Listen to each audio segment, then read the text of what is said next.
everybody, it's Stephen and Walter here again for another episode of So Chatty. I know you've been shivering with anticipation waiting for this all week. Well, wait no longer. Here it is. And so let's jump right in to what I've been working on. This is going to boggle your mind for a minute. Yeah, that is not how the quilt is going to look. Okay, I just want to say that. I'm working on, there are 4 different blocks in this quilt. And this is how I'm keeping them organized. I have done the first blocks, the number I need for the block number 1, that's the lighter colored blue at the top. And then on the one side of the panel, that's block number 2. I still have blocks 3 and 4 to do. A lot of half square triangles in this. Didn't think of that when I designed it. So it not hard, just a lot of them. So yeah, I carry on with that. And I've had a lot of you asking about this panel and where you can get it. So we're going to come to that later when we get into the comment section of today's video. But that's what I've been working on. And Walter's shirt, not this one that he's wearing, that he's been working on forever. Yeah, I know I haven't made any progress with it. But what have you got left to do? I just have a collar to do and I got to put the buttons on. Oh, get on it. Yeah, I know. Get the lead out. I mean, busy boy. Well, he was, because he was busy making lasagna yesterday. 3 pans of it. 4 pans. Was it 4? What? Yeah, we ate 1. There's 3 in the freezer. Oh, God, we've got lasagna coming out of our ears. And today I'm making chili. Yeah. Well, they're not big pans. They're only little yeah, well, pans. They're enough. They're just enough, as my mother would say. They're just enough for 2 meals, actually. Yeah. Yeah, and I've got chili cooking upstairs in the crock pot.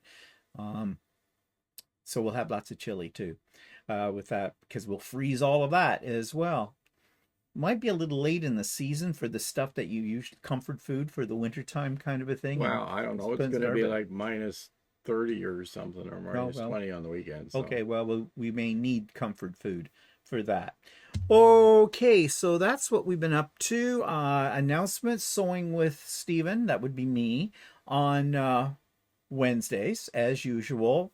Links in the show note. You know the protocol for all of this and whatnot. We've had some new people joining us, and they're absolutely welcome, and it's really nice to see new faces. Few of you have asked, why is Walter never on a Wednesday sew day? Because I'm doing other things. Because I don't feel like being bound to sewing every afternoon. Oh, he hates a commitment. Yeah. That says a lot. Okay, so that's why. Steve's more prolific at sewing than I am. No, I'm just so much more. Everybody says so. Yeah, you're just all that in a bag of chips. Yeah, whatever. Okay, so that's, Wednesdays. And just advance notice, pop-up sew day, March the 21st is what I've tentatively penciled it in, which means it probably will be for sure. But again, things have a tendency to change. Not usually for me, though. If I say I'm going to do something on those dates, that's when it's going to happen. But it's not written in stone right yet, because, things could change a little bit. But yeah, right now you may want to pencil in as March the 21st. Okay, so today, what are we doing? Well, we're going to continue with Walter working with Lucy. And now I'm going to insert the video that we made this past week with this, but a couple of things about it. The first part of the video is Walter trying to put the load his fabric and everything, his quilt sandwich, onto Lucy with a minimal amount of guidance from me. Yeah, with that, but you'll see him mostly because I'm behind the camera this time. We didn't put a quilt on for a couple of reasons. One, don't have one. I'm all caught up on my UFOs. And also because he wants to try free motion quilting. So, it's best to practice on something you don't care about. So we had some fabric. He had lots of fabric. He brings out this piece. Well, it's just what with the regular fabric. But well, you usually I didn't really think about the width so much. You usually mount your fabric onto the frame with selvage at the top. because okay. that's your straightest and strongest part of your fabric in terms of stretching and that kind of thing. That's why you put it up there. You don't have to, but it's recommended usually that you do. And so, yeah, we had a piece that was like It's long, but when you had it against the salvage edge, it wasn't. It was too narrow to go from one roller to the other roller. So couldn't use it that way. But I had stuff. I had some wide backs that I've not used ever, and I don't think I was ever going to use them anyways in the future. I bought them sometime a long time ago. He wanted a lighter color on the top so he could see the stitching, which is, yeah, you do want that. And so we managed to put that together. You'll see it in the video. And we ran into a little problem. On Lucy, you can detach the arm that holds the tablet and everything in the motor system for running the computerized system. And you can take two levers and you just pop them up. That releases it, and you slide that to the one end of your embroidery, in your long arm, not your embroidery machine, to your long arm, to get it out of your way. And that also, when you're doing free motion quilting, that lightens up the needle head and everything. If you had that on, then things are going to be a little, tougher on you for dragging around. So we did that, and then the machine didn't work. Well, we could sew vertically, we could not sew horizontally. Couldn't figure that out. There is a cable or two that you have to release as well when you separate the parts and plug back in. And, I haven't done this that often, taken this arm off, because I always use the computer. So I wasn't sure which holes the cables are supposed to go in. Note to self, should have taken a picture of it. So we couldn't figure out what was happening. We're looking at it. I went online, as one does, and was told, oh yeah, well, your controller wheel is probably not touching the railing as it's supposed to, right? So you need to do this, and the other thing. I think, no, it's on there, right? We haven't touched the machine since I quilted the last quilt that Walter was learning how to load on there. So no, that's not the problem. Well, Walter eventually figured it out. yeah. Well, I started like when Steve went out of the room, I started thinking about it, and then there's a what do you call it? What's the controller? I think that's what's called the controller. Yeah, controller cable. The controller. There is a name for it. Controller. There's another name with it. Controller something. And then I looked at where the controller was, and I'm going, maybe this cable goes here. And it did. Yeah. So, the controller, another name for it. I forget what it is. Anyways, well, Walter's running out to take a look at the name. But it's what basically tells the machine through the handles, then you have your buttons, the direction you want to sew in. And yeah, it was working fine with the vertical, but it wasn't picking up the horizontal, so you couldn't move it across. What's it called? Carriage encoder. That's it, the carriage encoder, because, well, that makes sense, because it is the carriage that we're talking about on here. But anyways, plugged it in and worked fine. No problem. So then you'll see in the video, I suggested to Walter that we stitch out a grid of approximate 6-inch squares across. So, because you want to try free motion quilting, so you have like what would be the equivalent to, if you're doing a real quilt and doing custom, you'd have a block.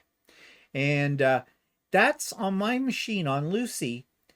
It's easy to do straight horizontal stitching across it because there's something called channel locks, which is basically just a little rubber thing that you screw down and it sticks on the frame, on the controller or the carriage, to keep the needle from pulling down, to move it towards you. It'll only move one way, horizontally. So you lock that down and away you go, you stitch. And then you release it and bring it down to your next row, wherever you want to do that, tighten it up and stitch. But that's easy. But the trick is then you want to do vertical, and you would think, well, you just lock the vertical channel lock. My machine does not have a vertical channel lock.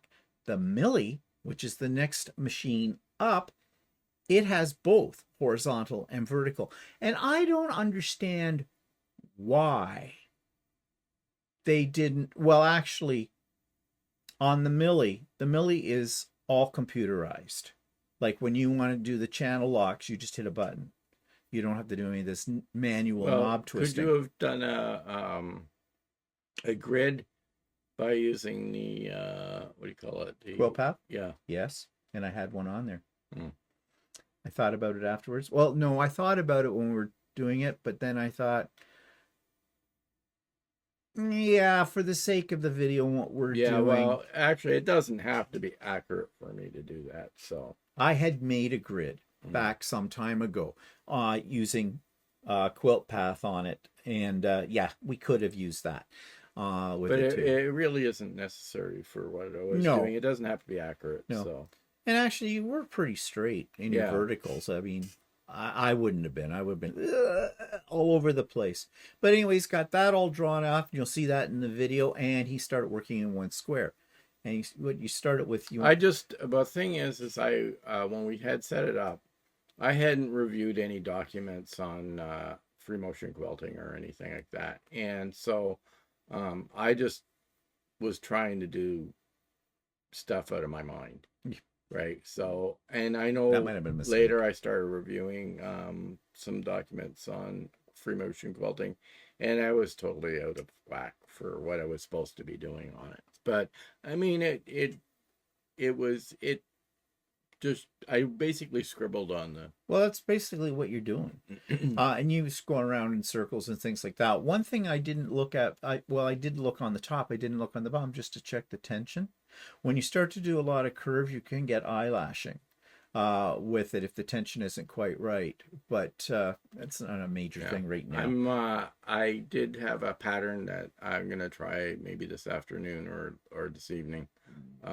That I've been sort of watching on one of Tracy's videos From Whirls and Swirls, our local dealer. Yeah, and it's a fairly easy, like, circular type pattern, and I want to try and at least it looks easy to start with.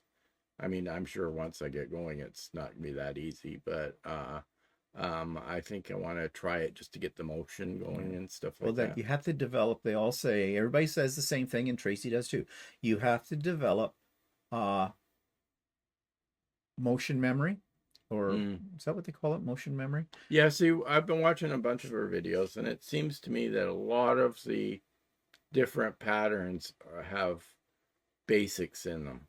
Yeah. Right. So once you start learning the basics, then you can start branching off and getting more comfortable, and you get more comfortable with the machine branching off and stuff. Well, like that. the key, everybody says this, the key to it is practice. You're not going to be perfect the first time. You have to practice. Now, some people swear by, when I first got the long arm, I was looking at, even before I had the long arm, but I was looking into free motion quilting on my domestic. They talk about getting a pad of paper or a sketchbook and doing your basic pattern and going around and round and round and following it and doing this many times, doodling away, because that's how you'll develop up. It is motion memory. I think that's, why does that sound not quite right to Yeah, me? because I can see where you kind of get stuck. Now, in the videos that Tracy does, which would probably be the next step after you get comfortable doing it, is, see, I'm still doing it with stitch regulator on it, and she does it without stitch she does it without, yeah. Well, but I think with that is more, you have to be able to keep going without stopping. Yeah. And then then you get a little bit more advanced, and you start to figure out, what's my starting point, what's my ending point, so you don't cross over. Yeah, and the other thing that is, so right now I have a blank slate, right? Yep. In a square. But I mean, if you're doing a quilt, you don't have blank slate. You got to, so you have to move around artifact patterns and stuff like that. So I want to first do this, screw around with this. I don't care how it turns out, but just to get the hang of it. Like that. It's good just to get the hang of it. Yeah. And you see, my problem with this is I don't have the patience to practice and practice. That's why I've got the computer. If I have a machine that can do it for me better and faster, then that's where I go every time on everything. Like, because there's an art. This is definitely an art to doing this and doing it well. And you just don't learn how to instantly go, okay, did it my first time, it's perfect. Okay, send me your quilts, I'll do them. No, that's not going to happen. The other thing you want to try, you said you want to try ruler foot quilting. Yeah, well, I think that's I'll probably use that a little bit more maybe later on. More to I thinking to myself, okay, if I had a real quilt to work on, there might be one section that I would want to do some ruler foot lines or something like that, right? And another section where I might just want to do free motion. So. Maybe I should throw together for you. Well, that's where you could use the cheater cloth, because it's got blocks on it. Yeah, that's true. You could try that too. Yeah, that's true. Or I've got lots of scrap fabric here. Yeah, I could actually, do a simple. That would be a good one. Is that cheater Yeah, cloth? Yeah. That's what I bought it for. Yeah, a long time ago. Yeah, so that's the other thing. That's a little different because we have to change the foot on the machine, and we have a little acrylic platform that has to go underneath the quilt, which gives you, an area to put your hand down on with the ruler when you're running around, because you're hanging onto the ruler with one hand and you're manipulating the machine with the other hand around. And measurements are different too, because you are the foot is 1/4 inch away from, like, where you're stitching is a 1/4 inch away from the edge of the ruler. So you have to get used to that. I tried a little bit with that. In some ways, ruler foot quilting, I think, is a little easier than free motion, but it's a little bit more mathematical, if that makes any sense with it. But anyways, it is an art. There is no two ways. And people who can do it, I admire them to no nth degree, because they are. Hopefully you'll be admiring me. And there'll be no living with you after that. Look what I did. I'm so good. Good. I want you to get good. I want you to get really good at it. And then I'll churn them out. You quilt them. Yeah, that's the ideal, the way I think of it. Mind you, they won't be turned out very fast.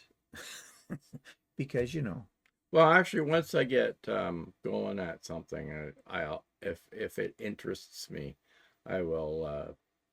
I tend to be more. You heard it here interested. first, folks. Hold them to it. Hold them to it. We'll see how this all works out.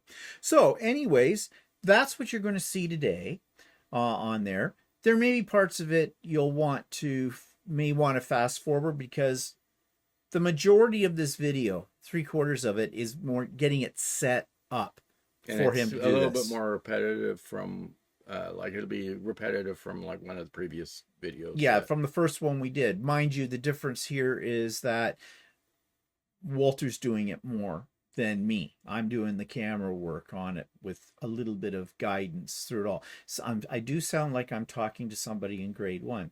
Now, what do you do next, dear? What do you remember? It sounds like. And I know I'm going to get hate mail about it. Oh, leave Walter alone. Let him do his thing. Let him go with it. No, I like the guidance. So, like, I'd like it. You heard it. You heard it. It's nice that somebody's there to help me out. I had a few people who thought that I was being controlling and manipulative. Well, I don't care. I'm used to him being controlling and manipulative. Yeah, okay, I walked into that one. So, without further ado, here's the video. Once you've seen it, we're going to come back and look at some interesting comments we've had in the past week. And yeah, so enjoy. Okay, so Walter has learned how to load a quilt. Probably doesn't remember much about that. And he knows about Quilt Path, but he wants to try free motion quilting. Well, the first thing he's got to do is load the long arm. So I'm going to help him and with this, but we're just going to see what he remembers from last time. I mean, he's only done it once, and I don't expect he'll remember a hell of a lot. So we've got your backing fabric here spread out on the bars. So what's the first thing you're going to do, Walter? Do I have to attach it to the leader on the other side? No. Oh. Hint. Yeah. It's a bar. Stick this through? No. It's not attached to anything. Oh, yeah, okay. I guess I have to attach it to this, right? Now, this is your salvage edge. So how are you going to do this? How are you going to line it up? Okay, well, first of all, you might want to take the clamp off. So you can move the roller a little bit towards you. So that's sitting sort of on top of the bar. Now put your clamp back on to keep it from slipping. Now, you're going to take this and you're going to, using your salvage as kind of your guide, you're going to, approximately line it up along here, all the way across, and then you're going to use your red snappers to hold it down. Oh, he's so precious. I mean, he's so precious. It's okay. They'll all yell at me anyways because because he's a mean bitch. Because they're going to tell me that I'm a mean bitch. Yeah, with all of this. Sometimes it's just tough love to help people learn. So there you go. Now, how are you going to attach it down? With the red snappers. Okay, where are the red snappers? Over on the red snapper table on the back. So get out your red snappers.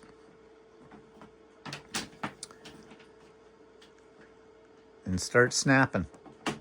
You don't have to have them all in your hand at once. You can come back. They're not going anywhere. Oh, so which end They're are all you? stuck together. Yeah, they do.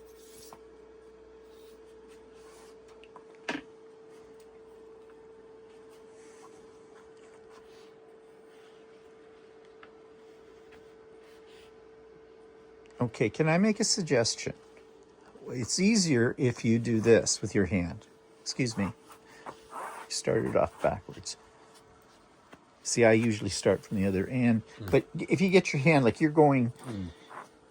I mean, the bar is tough. It's steel. Whatever works. You do you. Okay. Okay, now you need to put another one on. Should I use it on like this? Yeah. Yes, you can. If there's a little overhang, that's okay. But you don't want any gaps between your red snappers.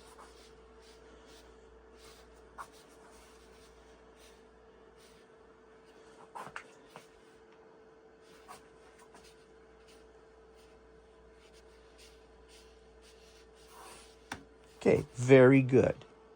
Just double check to make sure everything is snapped on it. No. Okay, now you want to, what do you want to do now? Do I have to push this fabric underneath? Not yet.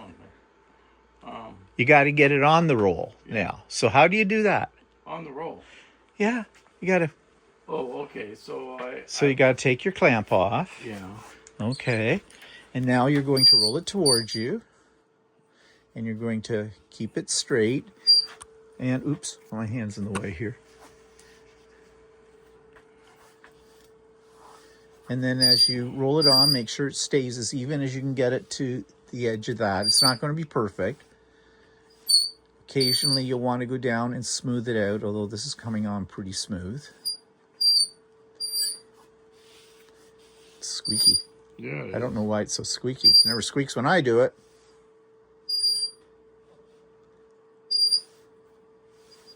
Needs a little grease. Need a little oil. Okay. Wait, look what you're doing.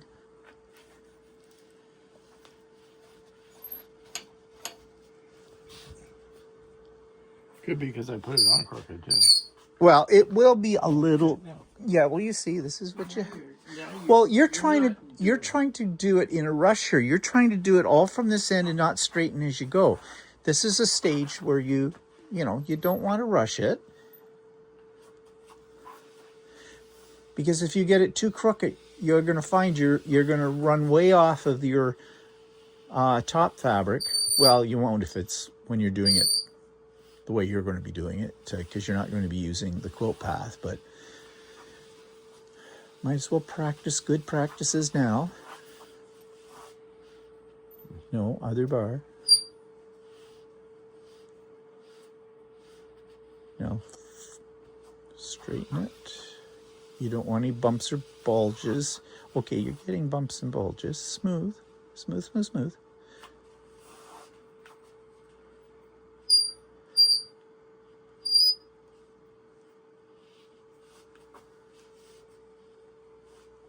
It will start to go crooked because it gets pulled off up here on the other part a little bit. Okay, you're not tight. Not tight. You're right here. Look at this. Look. Look, look, look. Oh. That's because it was hanging on. Here, hang on. Isn't this fun?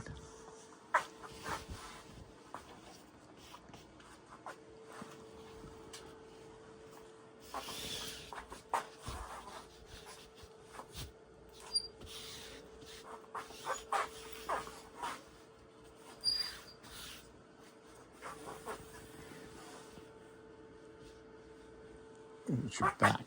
Jeez, trying to get everything here. Okay, well, while he struggles with this, we'll be back. Take this off, right? Yeah, bring it on towards you. Bring it over towards you. Okay, so I can just do And then you just stuff it. stuff it. Stuff it under that bar. This is the bar we don't use. Some people do, but we don't. And throw it over top of the other bar. You won't have much to throw because we wound it up. If you didn't have enough, you could always wind out more, but that's good. Now smooth it.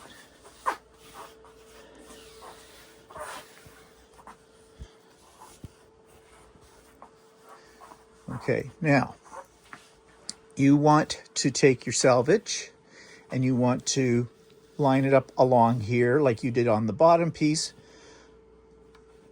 Bring it up. You can leave maybe about an inch over. Okay, that's too much. Okay, just like about that, right there. And get it as even as you can. Okay, now you can put your snappers on it.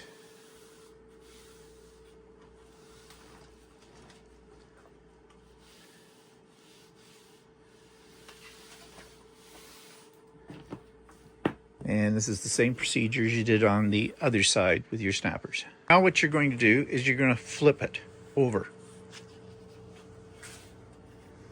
Just let her drop. Okay, now you're going to use your button over there and you're going to wind it. So you see there's positions on the button that tell you wind and unwind. Yes, so go to wind. And it's going to pick it up. Now how far up should you come?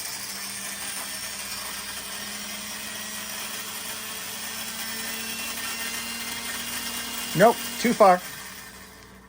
Unwind. Stop. Now come here and look. This is how you know. You don't want it to go under the bar. You want it in front of the bar. Okay. So that right there is pretty good. Now you want to tighten up this bottom part. So how do you do that? Yep, unclamp. And pull it towards you and get it. So it's just a little less than absolute drum tight. A little more. A little more. A little more. Okay. Now clamp it. Okay, good. Now just smooth out anything along the edges here.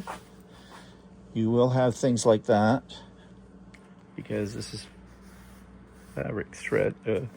I've got it all over me now.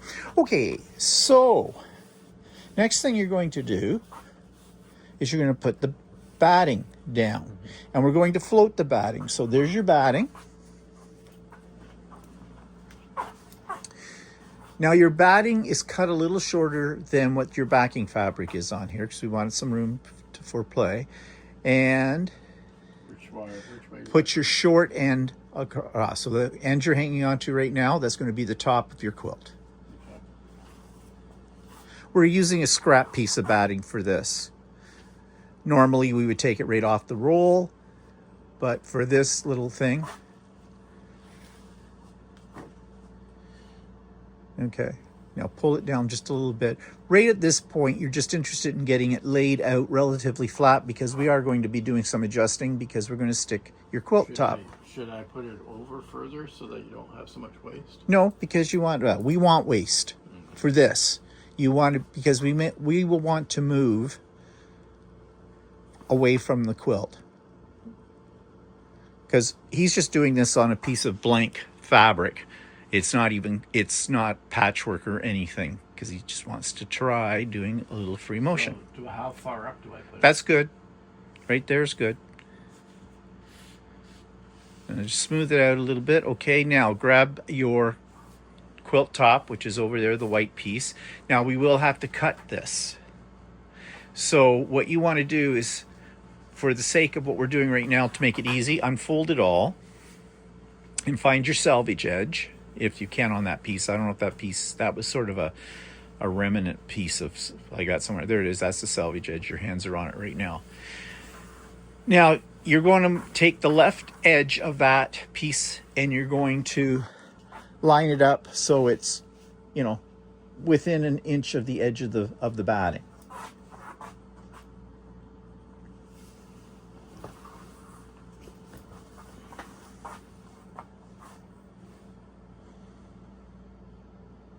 No, inwards, inside.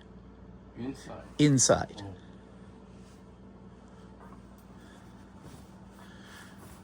Oh. Okay, just leave that for now, because what we're going to do is I'm going to cut this piece down. So, off camera. Okay, so now, no. I wanted you to roll both pieces at the same time. Oh, well, you didn't say that. I assumed you knew what I was talking about. You said oh, well. Roll it. I'm rolling it. Well, I meant both pieces. Anyways, roll both pieces. You're just too precious. Well, you're just an idiot. You're precious. You're just precious. I didn't know what you meant. Now stuff it. That wasn't going to work. Stuff it. Because stuff it. Stuff it.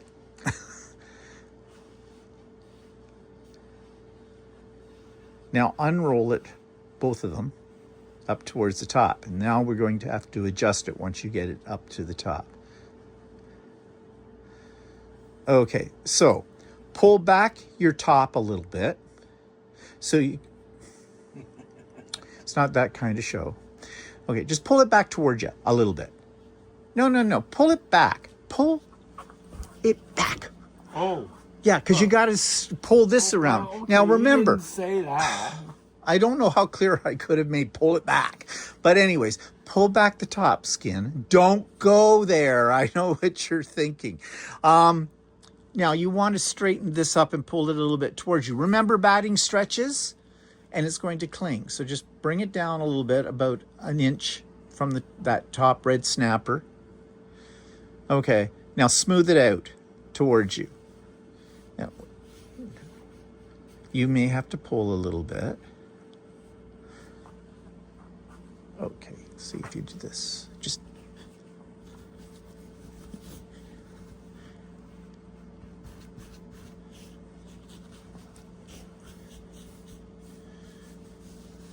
okay, get that big lump out of the.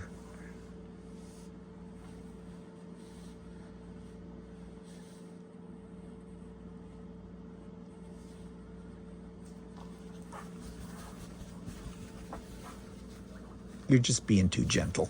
Yeah, well, I don't know what I'm doing. I know you don't, but well, you do. Yeah, but I'm not Mr. Pro like you. Jeez.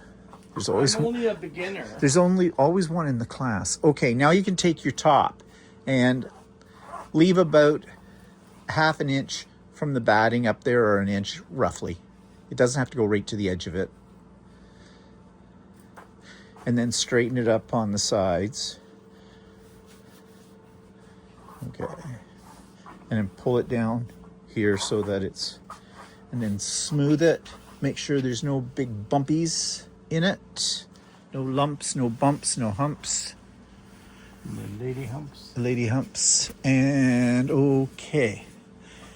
Now, I want you to move your roller a little bit towards you, because it's getting a little slack here. We want to tighten this up a bit.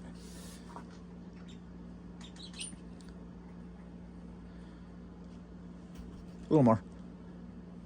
Okay. All right. Now, smooth it out again as best you can. Oh, we probably should have ironed this piece. It's a little wrinkly, but it's okay. It'll stretch out. Iron down again. It's all right. We don't have to be that precious about it. Okay. Now you're putting on your side clamps.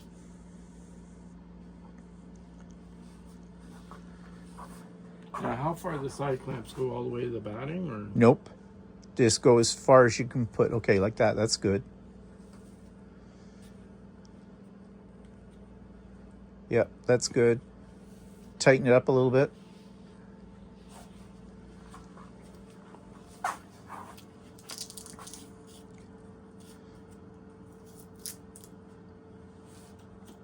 And then do the other end the same way.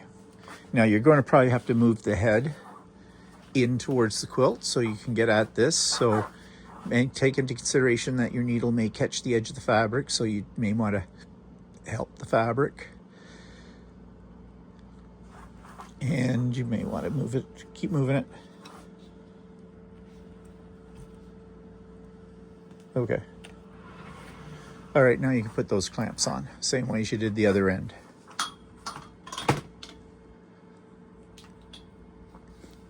You may have to loosen them off. You just loosen them off by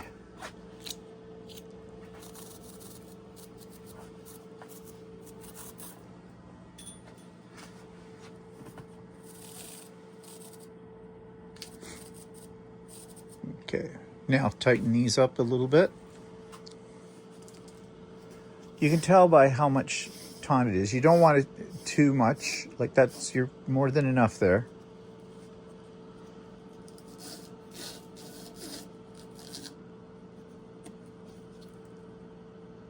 Yep, you're good.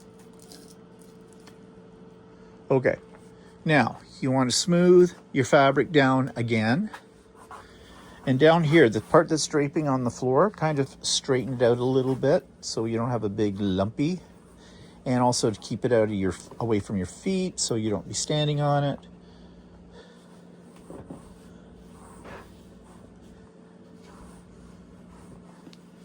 Okay, smooth everything out. Now I want to show you something here, why I had this much backing fabric left over here when you clamped it. You see, when you, can you move the carriage head that way? Okay, so when you're coming along and you go off the quilt, you can only go that far. Yeah, okay. Because the platform underneath is going to catch that. So you want to have room. You don't want it this so close up to here, then you'd be over top of it. I mean, when you're doing this manually, you can avoid that, but if it was on quilt path, it could run into it. Okay, so smooth it out a bit.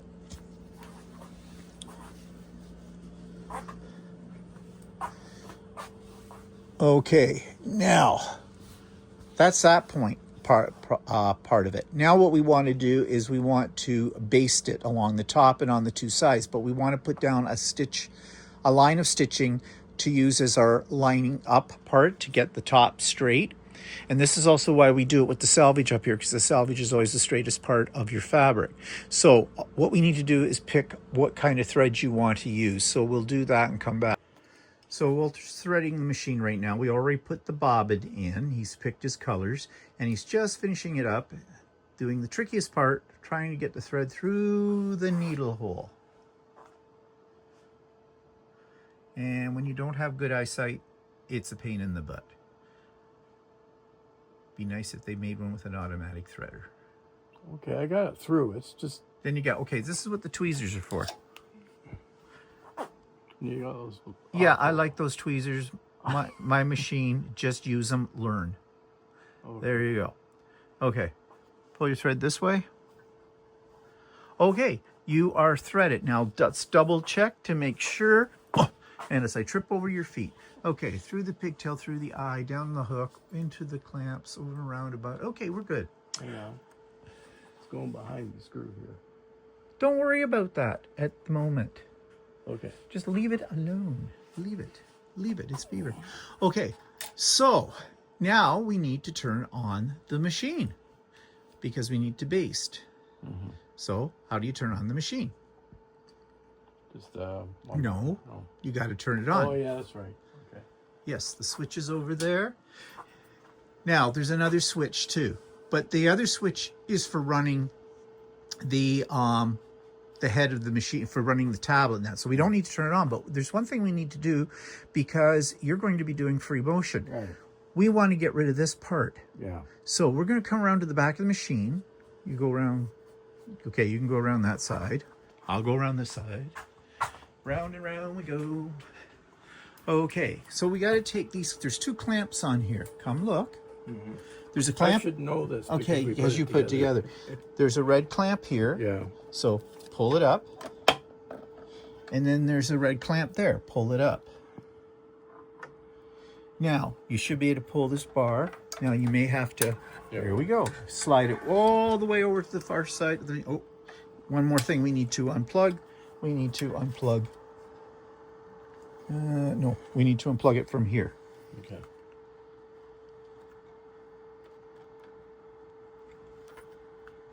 Okay, there's a way to do that. Okay, so we have this all set up now. Everything is threaded and whatnot. So what you need to do next, Walter, is you need to sew a straight line across the top, so that onto the batting, not onto the fabric here. So we have a way of making sure our quilt is straight at the top. So this is the one that when we explained this the last time, we said you could do it with a seam in the quilt, but we don't have a seam. So we're just going to do it with the top. With the top. But you're not going to put it on that.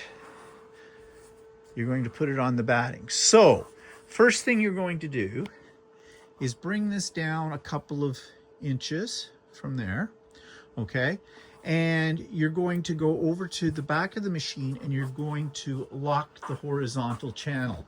And that's just twisting the knob until it's relatively tight. And that's that black knob right down there. Yep. And you'll feel it. Now, it doesn't have to be just until it puts up some resistance to you.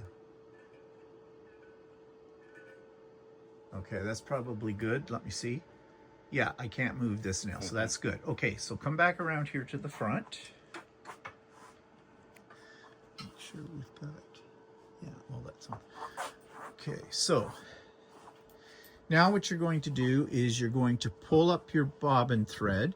You can just do it here on the edge of the batting, that's fine. Grab the tail of your thread first of all. Hang on to that. And hit the top of the button to drop it down. Now bring it up, top button. And now take your thread and pull under. And do you see your bobbin thread? Yeah. Okay, grab the 2 tails, pull them towards you a little bit. Okay, that's good.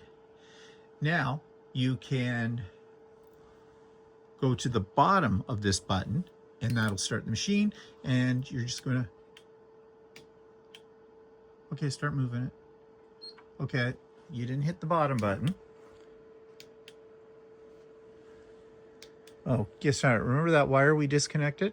Yeah. We didn't put it in the right hole. Okay. Okay, so we had a little temporary problem. We couldn't get our machine to stitch horizontally. It would only stitch vertically, and that's because I unplugged the cables to move the carriage. As you can see, that's that bar way down there that has the tablet on it, out of our way, because we don't need that when you're free motion quilting, because that just adds weight to the carriage. And we had the cables in the wrong, wait there, you see that red cable? We had it in the wrong hole. So now we've got that corrected. So now we can continue with our program with Walter doing what he's doing. And he is now going to, he's locked the channel lock horizontally because we want to stitch a straight line right across the top of the batting as a guideline for positioning our fabric. So Walter, you need to pull your thread up.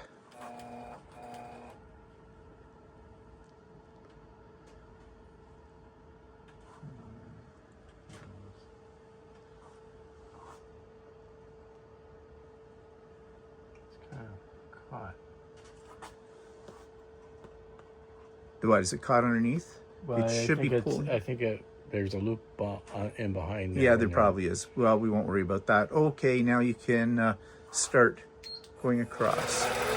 And just drag it across. And you don't need to pull it towards you. Of course, the channel is locked, but the channels don't lock so tightly that you couldn't, with a little force, you could move it towards you. You don't want to do that. We just want a straight line right across the top of here.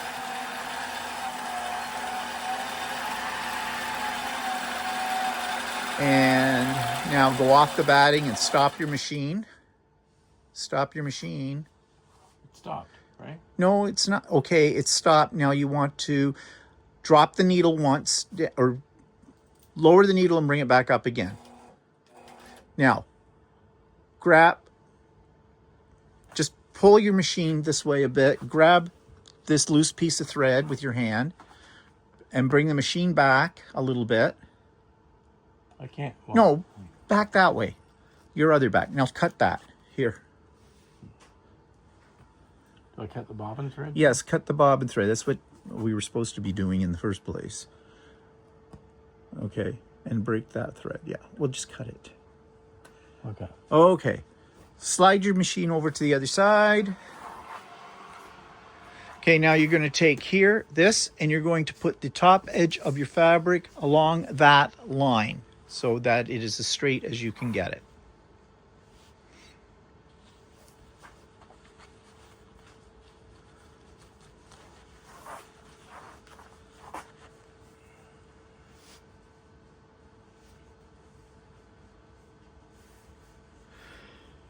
Okay, smooth out any wavy parts in it. And now you're going to go, okay, that's pretty good.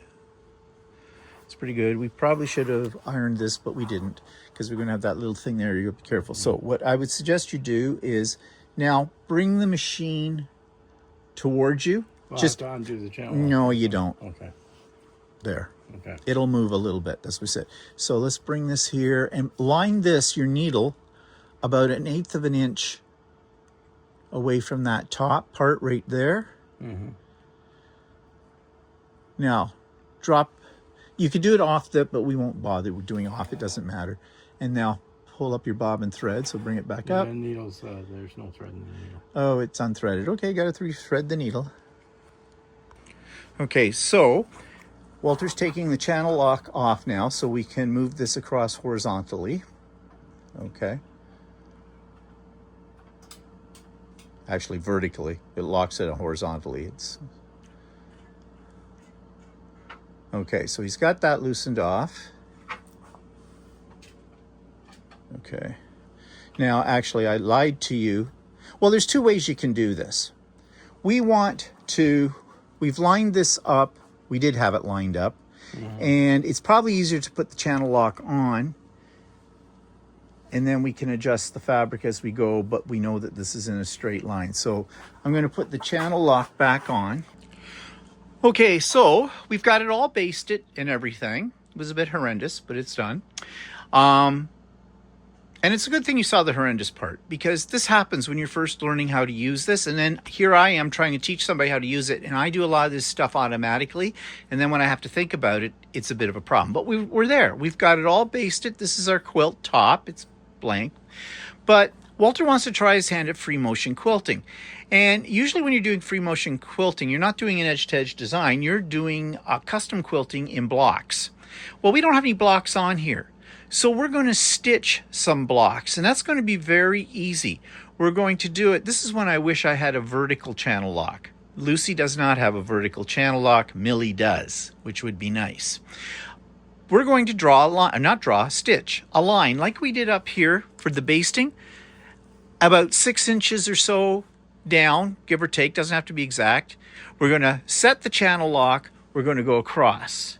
And we're going to probably get 2 rows of these in here in this amount of area we have to stitch in. And then we're going to do some vertical lines. And the vertical lines of stitching are going to be a little less accurate because we can't use the channel lock because we don't have a vertical channel lock on this machine, which is really stupid. They really should have had that on there. But anyways, so estimate how big you want to block. I would say that's too big. I'd say like about that would be good practicing. Okay, so all you have to do right now, okay, lock your channel. Go lock your channel lock. Maybe I should have gone over there because the old man takes forever to get anywhere. Here he goes, very slowly. Good thing you're not in a wheelchair. He's tightening the channel lock, and the crowd goes wild. Walter, Walter, Walter, Walter. Okay, he's coming back. He's making his way back to the machine. All eyes are on him. Now he's going to pull up his bobbin thread.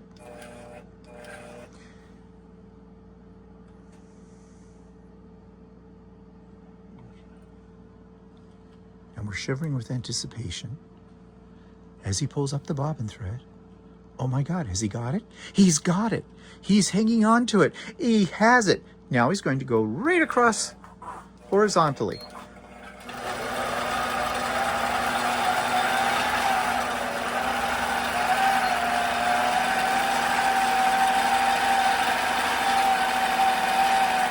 Very nice. Lovely motion. And we're coming to the finish line. And here we go. And now just stop, Walter.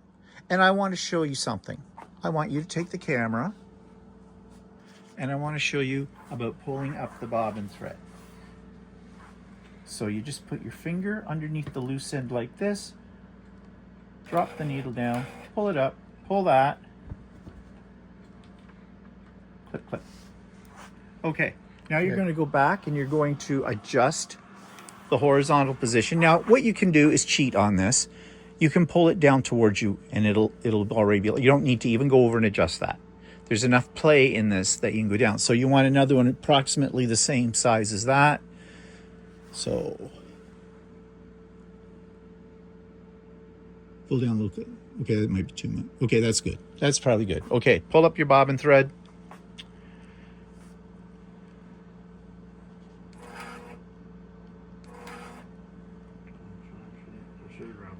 I should, yeah, I was going to say, I could have showed you that too, but that's okay.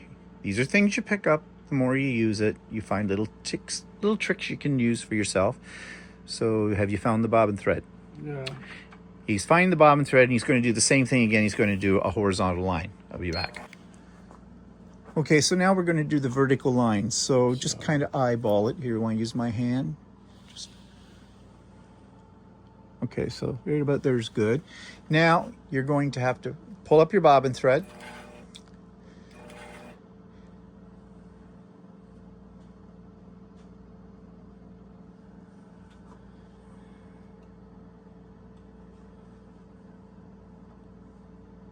Okay, now this is the tricky part. Trying to keep it as straight as you can, pulling it directly towards you.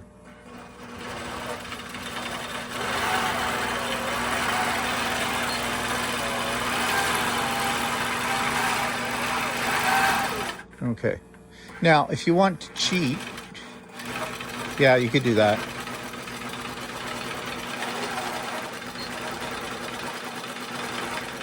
You get it.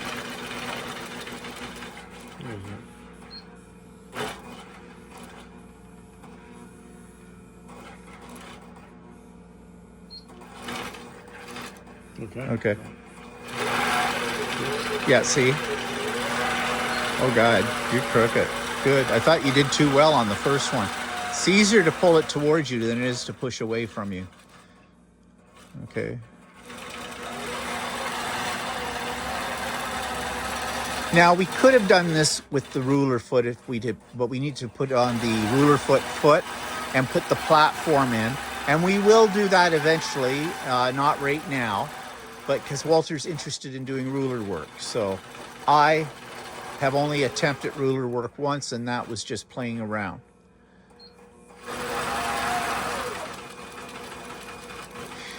But it doesn't matter how accurate these boxes are. They're just giving us a visible grid to play around in.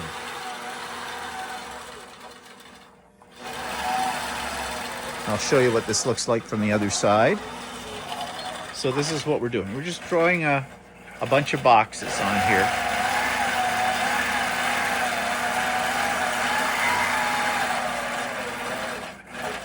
And I say that That's good. It doesn't matter that they're not exactly even on those last ones, but that's okay. Now you want to pull your bobbin thread up.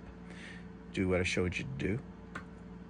And while he's doing that, I want to show you this little device. Some people were asking me what the thread picker is, or this tool. This tool is for pulling out your stitches when you make a mistake. And I highly recommend when you get a long arm, you ask for one of these, thread picker or whatever they call them. And because they will, this really works well. It works much better than your standard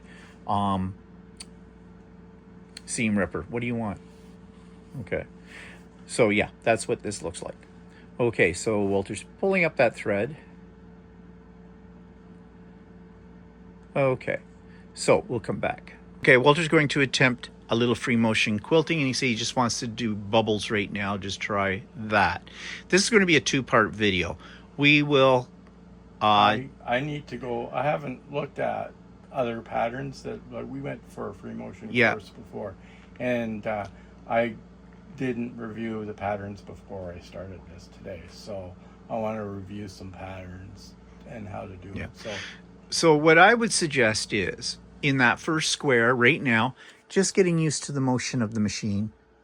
And if you want to try bubbles or swirls or something like that, just in that little square, just so you get a feel for the motion of the machine on here. So you can start at any spot you want.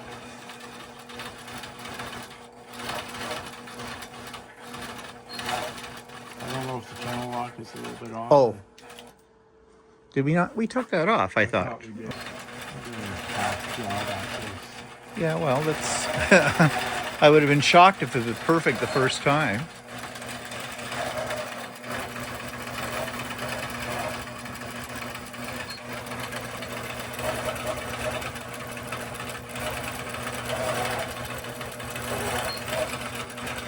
I'm going to go around you on this side, man, and get this in the picture better.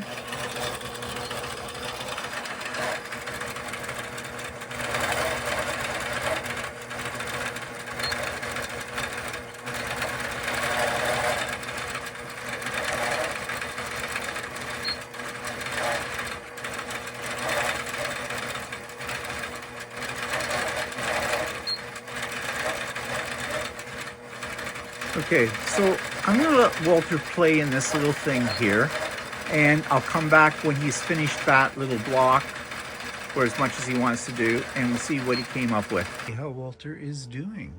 This is all stuff from memory. I haven't done it. I have to go look at my patterns. Not bad. You might be leaping into certain things a little early. Yeah. Like I see you tried feathers. No, I didn't try feathers. Was that palm leaves? Yeah. And bubbles and little swirls. But you know, it's not bad. I mean, probably better than what I can do. So yeah, practice makes perfect on it. And that's what you're doing right here. So homework. Get out your book, figure out what you want to do next. Yeah. And in the wee hours of the night when I'm fast asleep upstairs, you can do this. The only thing is now you have to know how to turn on everything and turn it off. But this should not be too hard because we're going to leave it set up with this off because I'm not doing any quilting. I don't have a quilt at the moment to be quilted. And so we'll let Walter carry on doing things and we'll come back to him at a later date and see what his progress is like. And of course, then we can also try the ruler as well when you want to do that. I don't know if you want me to hook that up now. No, I'll want to play with this first. Okay. So, yeah, we'll see how this all turns out. Okay, so we're back. I hope you found that interesting. You may have nodded off a few times. Don't really blame you if you did. But anyway, so the next time we do this video, maybe we'll have more things to show Walter's progression with this and how he's going, and talk about maybe problems he's had, or you know, things with the machine, because you are working with a machine. And I'm waiting for him when he runs out of bobbin thread, or he breaks in the middle of the quilt the thread and has to be lined up again. And that will make a very interesting video as a troubleshooter, because I fought with that. Yeah, but if the thread breaks in the middle of what I'm doing, I can just move it back to this spot that I left off. But I mean, well, yeah, if you yeah, you would, but if you run out of bottom thread, but either way, you need to learn to how to do this. You do need, so Well, I don't know. I don't see the problem. Like it's not like I'm guiding the quilt path to go back to the spot. that's true. See, I'm very machine oriented. Yeah, okay. Never mind then. We'll do a video about that down the road or something. Yeah, with or without Walter. Probably without. Okay, let's turn our attention, shall we, to comments this week. Okay, this is an interesting comment. I had to look up some information about this, and I did. And of course, you know I went to the AI for information for this. I knew some of this information beforehand, but to be honest, I don't have this problem. And well, here's what the comment was. Could you talk, and this comes from Weavenut. Could you talk about density of quilting and how it affects the quilt regarding drape, etc., and decisions for use? Okay, there's an awful lot packed there, and I'm not going to pretend I'm an expert on it because I'm not. I know that that certain battings have a recommendation as to how dense you can quilt it. And so I looked this up, and I use Hobbs batting is one of my choice, and I think most people probably use Hobbs batting, and I use the 80-20. So I think 80-20 is 80% cotton, 20% polyester. Okay, that's what I've used since day one. So I looked it up and asked it what is the recommendations that Hobbs has for this, and they say that the recommended quilting density for Hobbs heirloom premium to 80-20 cotton poly blend batting is every 4 inches or closer. So they say stitching distance. Stitches should be placed a maximum of 4 inches apart to prevent the batting from separating or shifting, especially if the quilt is washed frequently. Quilting style, it is suitable for both machine and hand quilting. Density effects though. Closer quilting, 1 to 2 inches apart, results in a flatter, lower loft, more traditional or antique appearance. So the denser, the closer your stitches are to each other in your pattern that you're quilting, the denser it's going to be. So you're not going to get the loft because you're pushing it down. You're sewing down the thickness of your batting, so you're not getting it as fluffy. So that's what it's saying. This will give you a very stiff quilt. Now that might be okay if you intend this quilt to be not on a bed or not someone cuddling up in it, that you're going to hang it on a wall or something like that. Wider quilting up to the 4-inch max provides a higher loft and a softer, more modern drape. Now, she also asked about drape. So there's the answer to that. The wider the quilting, the better drape because it's softer. Think of it like a piece of cardboard compared to a piece of fabric. If you were to take a piece of cardboard and lay it on top of your bed, it's not going to drape. You're going to have to bend it. If you've got a lot more stitching in the what do you call it, the sandwich or whatever, it becomes stiffer. Yeah. Right, and harder because you got a lot of stitches holding that stuff together. So it's not going to drape. Wider stitches, then it becomes softer because there's less stitches. So it's looser, so it will drape more. So I guess that answers sort of that question. They also say there's a shrinkage thing. The batting has a 3 to 5% shrinking rate, which can contribute to cozy, slightly puckered look after washing.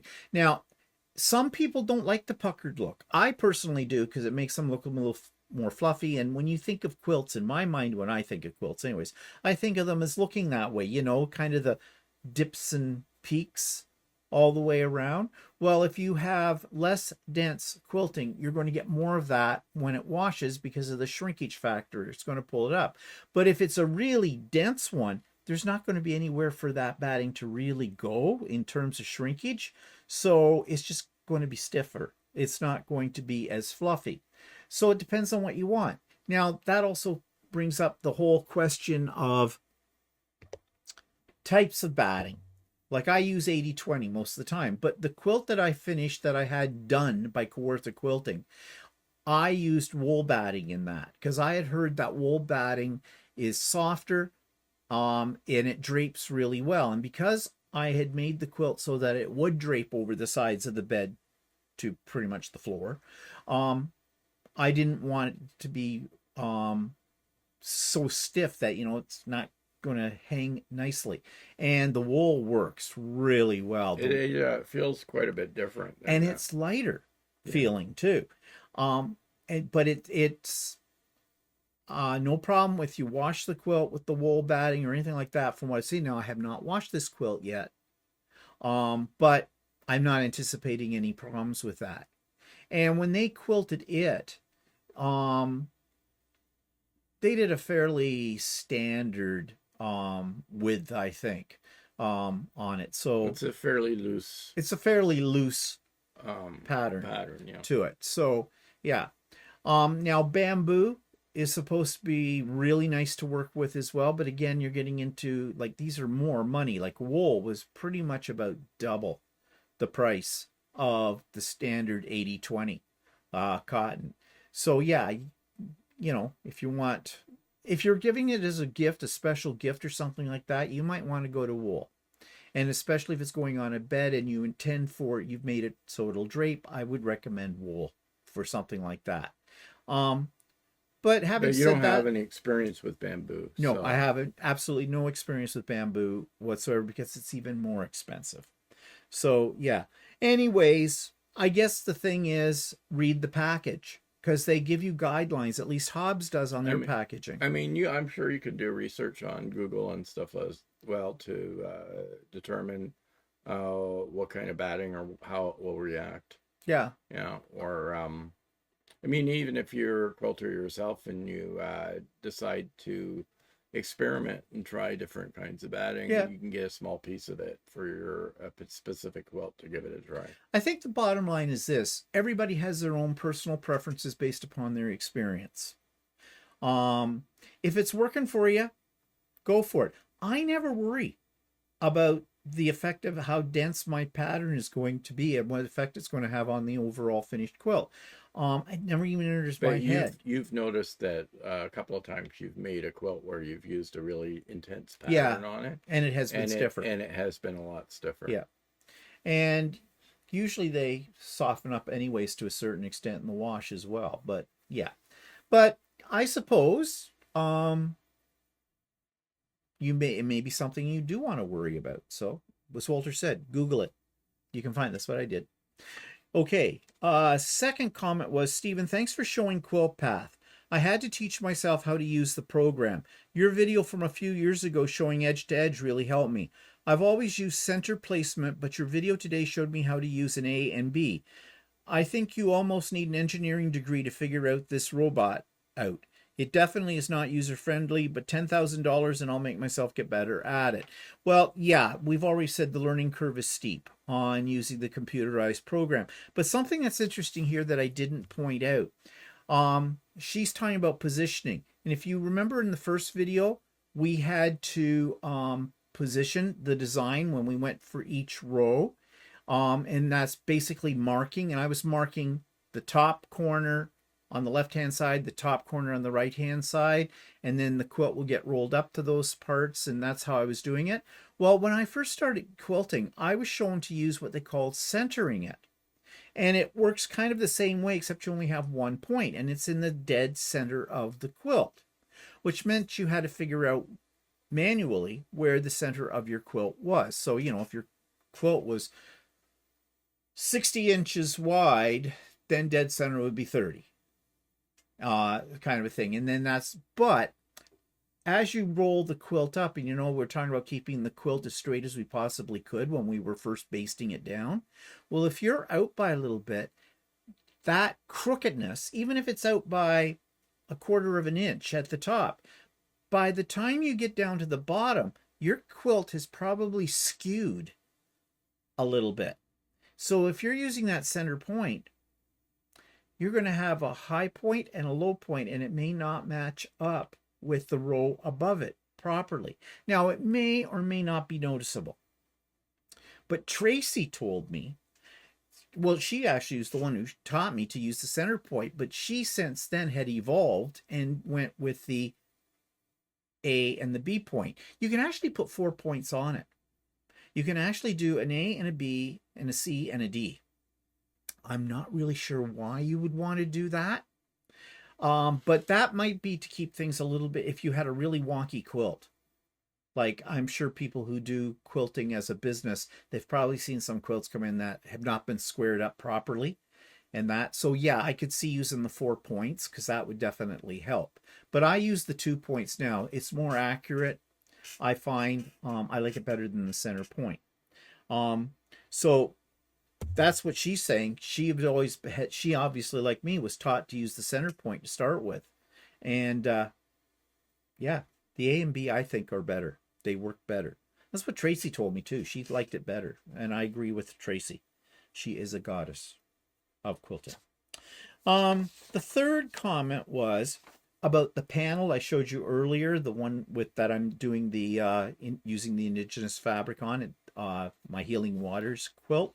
She says, Stephen, where can I buy the panel? I have to have it. My first answer to was this. I mentioned this, I mentioned this in the video. It is a place online called internationaltextiles.ca, but it had a limited run, so I don't know if it's still available. Well, I went to the International Textiles and I didn't realize they don't sell to the public. You have to be a store to order from them. They're a wholesaler. And I couldn't find that panel on there anymore. But I had forgotten where I'd bought it. And on Wednesday one of the ladies that's there, she said, remember, she says it was in that store, Along Came Quilting, out west in Western Canada. I went, that's right. So I went there and I found it. It is still available from them, and I've put the link for them in the show notes below. And this is what I'm talking about. So here's the panel, and it is actually called Ganawenda Panel JS0001PD, and they say purple panel. That's the one I got, purple, but it comes in about 3 other different colors, like this sky part. They have blue, and they have a goldy, yellowy, orangey color, and sort of reds in it as well. It's $20.99 Canadian, plus of course there would be shipping, so you might want to look around in their store. Actually, it's a good online store. Look around for it, and buy a few other things from them as well. They do give free shipping, but for Canadians only over $225. But they store serving Canada, Australia, New Zealand, and the UK. Oh, sorry, Americans. Well, you know the name. They're not sending it to the States anymore. Yeah, there's a lot of Canadian stores that are doing that, and I don't blame them. I think it's because of that, what do you call it? The $800 what do you call it? Exemption for duty that's no longer there. It's no longer there, and that ends up causing all kinds of headaches for people trying to send stuff to the US. So yeah, sorry, but maybe you can find it somewhere in the States. Do a search, Google search using this name. I've put this link down in the show notes, so you can go to it for that name, and then do a Google search and see if you can find it if you're interested in getting it. But anyways, it is still available. It may be a bit of a hunt. Now, somebody told me they got it, but they got it at an Etsy store. I don't know which one, so there's a possibility that you can find it on Etsy as well. So yeah, that was the comments for this week. If you have ideas for So Chatty, I've said this before, please forward them to us either in the comments below or as an email. My email address, you will find it in the show notes. It tells you how to find the email address, and we'll see what we can do with that. Keep the comments coming in, because you can see I go through all of the comments, and I like to pick out some that I think other people would be interested in what that comment has to say, or the information that therein lies. and we'll do something with it. So, any parting words? Nope. Well, you have to get back on to Lucy Yeah, there I do. so we can show people your progress with that. No pressure. Yes, there is.